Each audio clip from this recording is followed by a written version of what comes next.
Before I get started, I'd like to kindly ask that you hit the like button and please subscribe to the channel for more content just like this.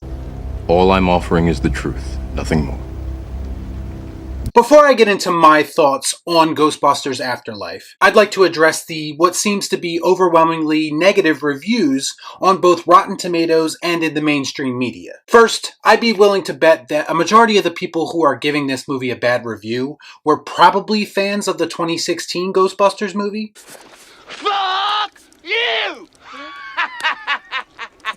And a lot of those bad reviews are maybe being done out of spite. I heard a lot of the criticism revolves around the fan service or nostalgia bait elements of this film. Listen, I'm not going to lie to you, this movie relies heavily on nostalgia. Maybe a bit too much at times. If you've ever watched any of my videos, I believe that nostalgia is used in modern cinema in most cases in a very shallow and kind of uncaring way. You can typically tell how there's no heart or care behind it because of how it's presented to you.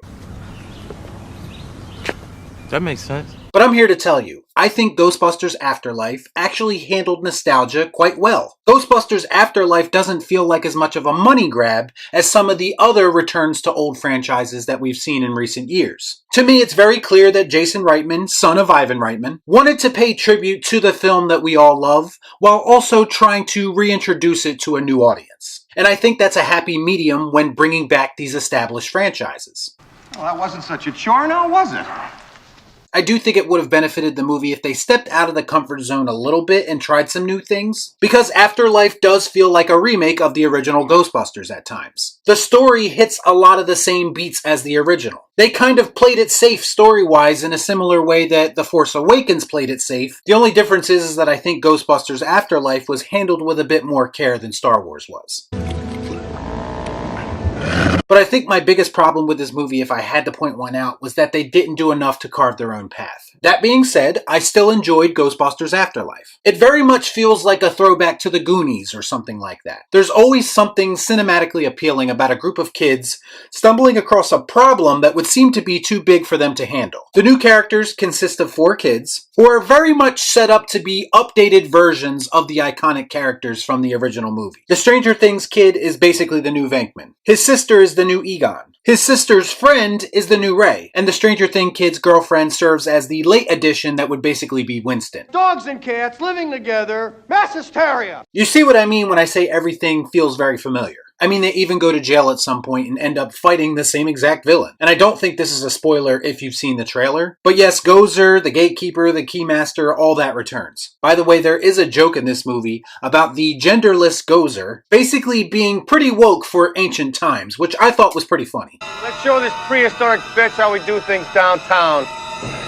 So basically, Egon, before he died, basically figured out that there was another event similar to what happened in New York was going to happen again. And that's why he left his family and his friends behind. He sacrificed everything to basically go and try to prevent this event from happening. I think how they handled the character of Egon was pretty much my favorite part about this movie. Obviously, Harold Ramis is no longer with us. But the character of Egon serves a purpose in this movie. He serves as a spiritual guide of sorts to both the new characters as well as the audience as we are reintroduced back into this universe. Jason Reitman is actually paying homage to both the man Harold Ramis as well as the character of Egon, and he does it all in the best way possible. I like it a lot. Again, showing nothing but respect for the character. This movie goes to great lengths to show that it respects the source material and what came before it. It doesn't fall into the typical modern Hollywood trap of making old characters look bad so you can build your new characters up to look better. Everyone, from the new characters to the old characters, contribute to this story in some meaningful way. Goddamn right, that's the only way I work, Cap. As I already mentioned, there's a lot of well-placed nostalgia in this movie. Everything from musical cues to lines of dialogue, and character cameos which are plentiful and again well executed. There are some moments of comedy that don't quite land, but overall I did find myself chuckling on more than one occasion. Ha ha, very funny, motherfucker.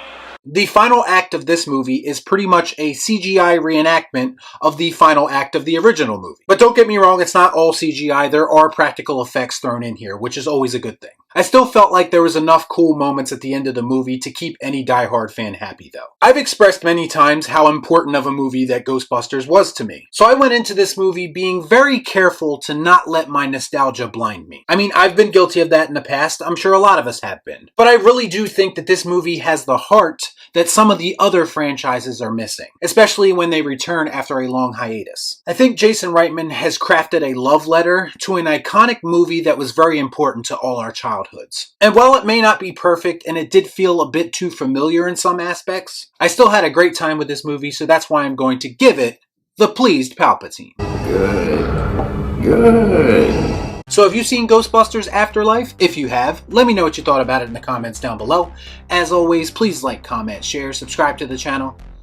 Hit that bell for notifications, and I'll see you next time right here on Real Shift. Thanks for watching. Peace out. Y'all be cool. Nah.